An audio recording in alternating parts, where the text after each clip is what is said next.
7월 22일 월요일 꿈을 찾는 세 가지 질문.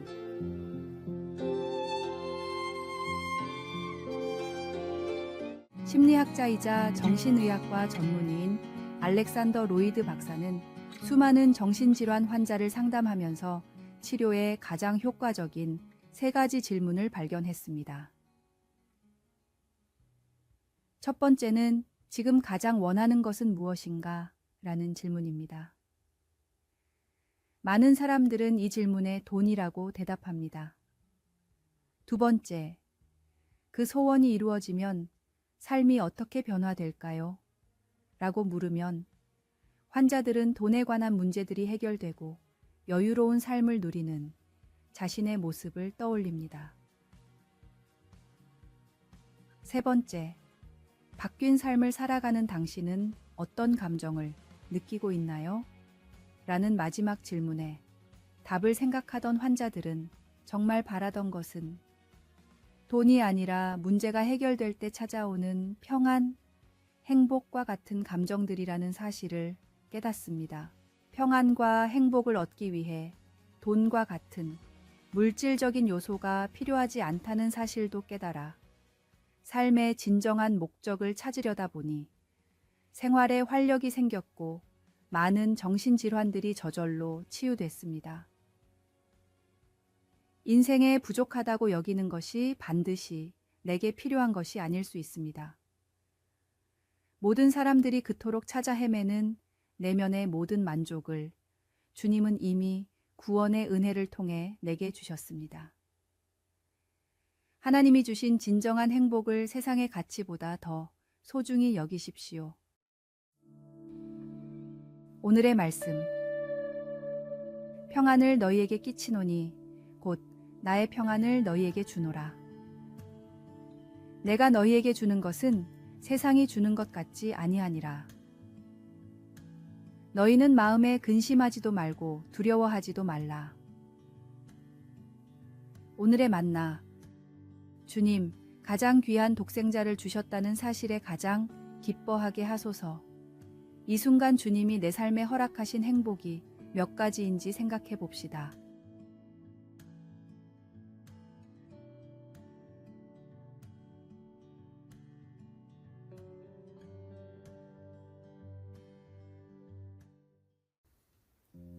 (7월 23일) 화요일 그리스도의 자비를 베풀라. 자비를 베풀 것인가, 복수할 것인가. 이사이아는 리틀리그 야구의 지역선수권 경기 도중 투수의 폭투에 머리를 맞고는 머리를 붙잡으며 운동장 바닥에 쓰러졌습니다. 다행히 그는 헬멧 덕분에 심각한 부상은 당하지 않았습니다. 경기가 재개되자 이사이아는 투수가 자신의 의도치 않은 실수 때문에 확연히 흔들리고 있다는 것을 알았습니다. 그 순간 그는 아주 놀라운 모습을 보였는데 그의 반응이 담긴 영상이 온라인에 빠르게 퍼졌습니다.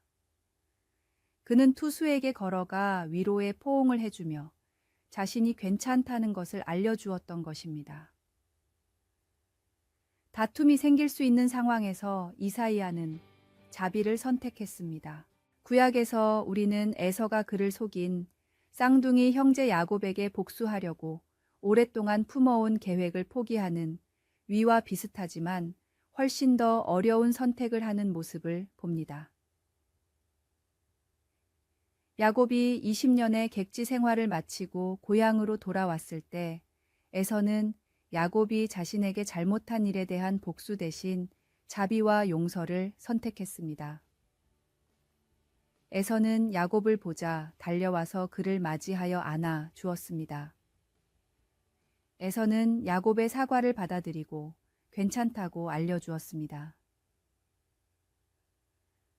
우리에게 저지른 잘못 때문에 누군가가 참회할 때 우리는 자비를 베풀든지 복수하든지 선택할 수 있습니다.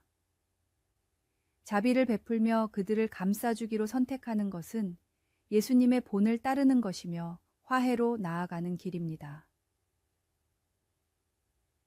잘못을 인정하고 난 후 자비를 경험해 본 적이 있습니까? 어떻게 다른 사람에게 자비를 베풀 수 있을까요? 말씀.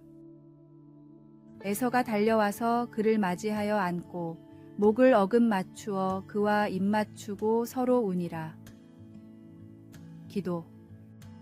예수님, 어떤 사람이 제게 잘못했을 때 예수님의 본을 따라 자비를 베풀 수 있도록 도와주소서. 아멘.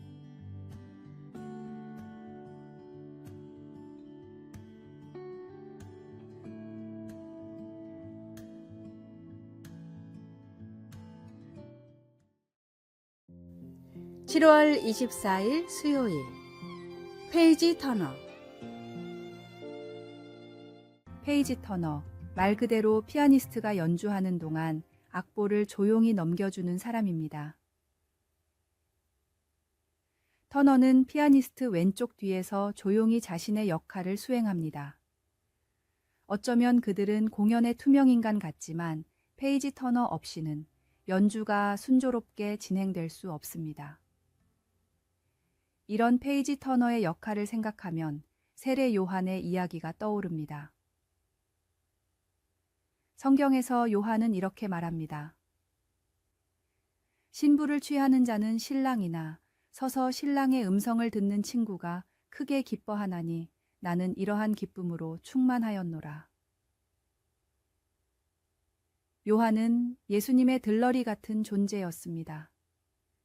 결혼식에서 주인공이 빛나도록 모든 것을 준비하고 조용히 물러나듯이 말입니다.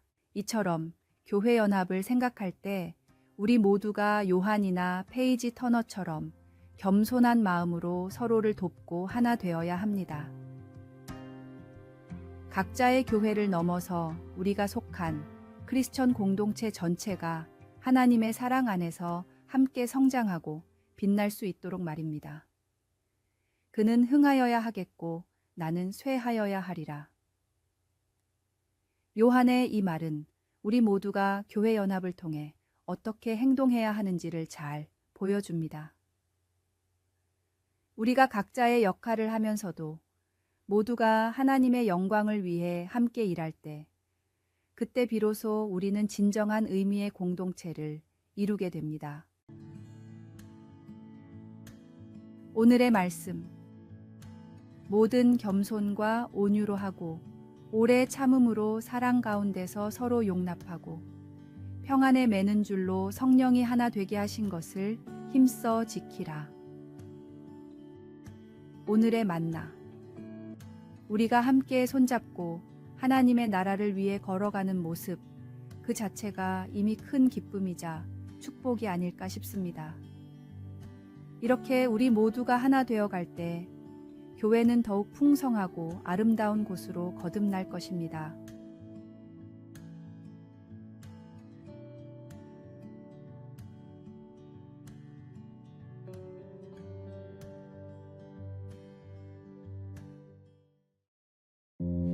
(7월 25일) 목요일 과거와 현재의 하나님.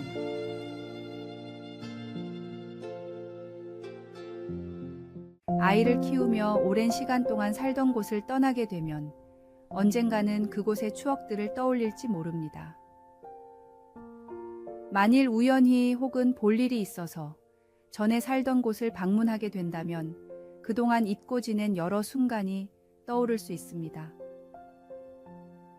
마을은 변했지만 아직 익숙한 것이 많이 남아 있어서 다시 방문하고 싶은 바람이 생겨날지도 모릅니다. 이스라엘 백성들이 바벨론으로 포로로 잡혀갔을 때 그들은 고향 사람들과 주요 건물들, 그들의 문화 등 그들에게 익숙한 것들을 그리워했습니다. 그들은 하나님께 반역하여 포로로 잡혀온 것을 잊고 있었습니다. 거짓 선지자들이 포로로 잡혀온 그들에게 2년 이내에 고향으로 돌아갈 것이라고 말하자 그들은 그 말을 믿었습니다. 그들은 곧 고향으로 돌아갈 것이라고 약속하는 거짓 선지자들의 그럴듯한 말을 쉽게 받아들였습니다. 하나님은 거짓된 약속을 해대던 과거의 장사치 같은 선지자들을 자비롭게 대하지 않으시고 백성들에게 너희 중에 있는 선지자들에게와 점쟁이에게 미혹되지 말라고 말씀하셨습니다. 하나님은 자기 백성을 위해 그들에게 미래와 희망을 주겠다는 계획을 갖고 계셨습니다.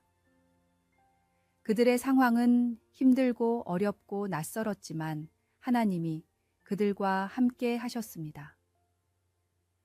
하나님은 그들에게 너희가 온 마음으로 나를 구하면 나를 찾을 것이요 나를 만나리라고 말씀하셨습니다. 하나님은 그분의 때에 내가 너희를 포로된 중에서 다시 돌아오게 하겠다고 하셨습니다. 고향 생각은 우리 마음을 희롱하여 쉽게 예전 것을 갈망하게 만듭니다. 하지만 지금 하나님이 하시는 일을 놓치지 마십시오. 하나님은 그분의 약속을 반드시 이루십니다. 말씀. 여호와께서 이와 같이 말씀하시니라. 바벨론에서 70년이 차면 내가 너희를 돌보고 나의 선한 말을 너희에게 성취하여 너희를 이곳으로 돌아오게 하리라. 기도. 하나님 아버지, 계속해서 현재 속에서 하나님을 찾으며 과거를 갈망하지 않게 하소서. 아멘.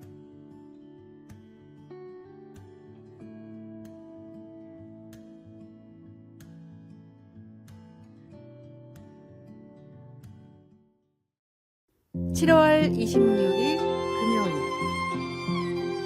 너로 말미암아.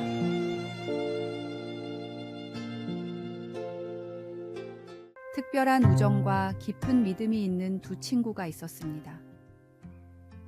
하루는 한 친구가 기도하는 도중 하나님의 목소리를 들었습니다. 하나님께서는 이렇게 말씀하셨습니다. 내가 너에게 복을 줄 것이다.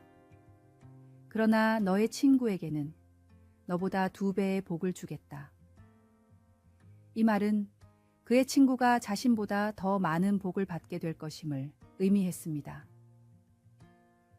기도하던 친구는 이 소식을 듣고 어떻게 반응해야 할지 고민에 빠졌습니다.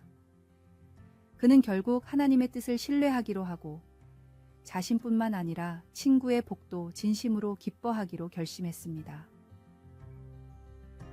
이 이야기는 아브라함의 사례와 유사합니다. 하나님은 아브라함에게 너로 인하여 지구상의 모든 민족이 복을 받게 될 것이다 라고 말씀하셨습니다. 하나님은 아브라함을 통해 큰 민족을 만들고 하늘의 별과 같이 바닷가의 모래처럼 수없이 많은 후손을 주겠다고 약속하셨습니다.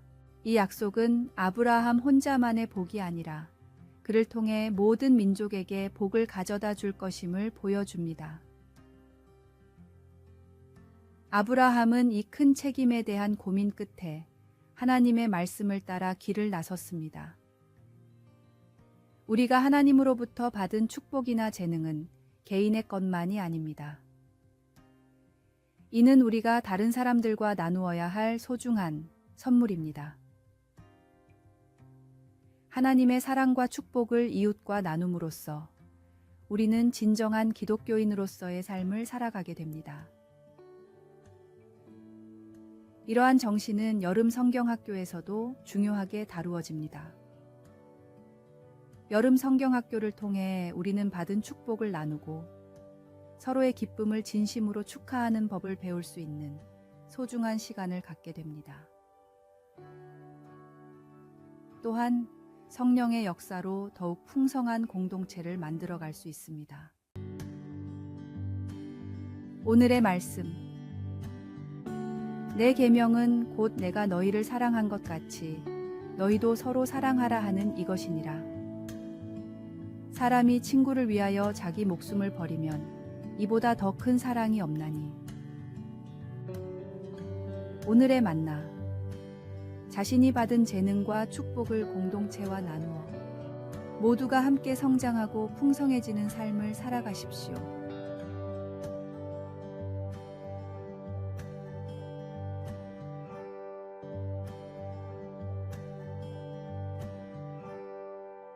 아래의 빨간색 글자 구독을 누르시어 더 많은 전도의 열매를 맺으시기를 기도합니다.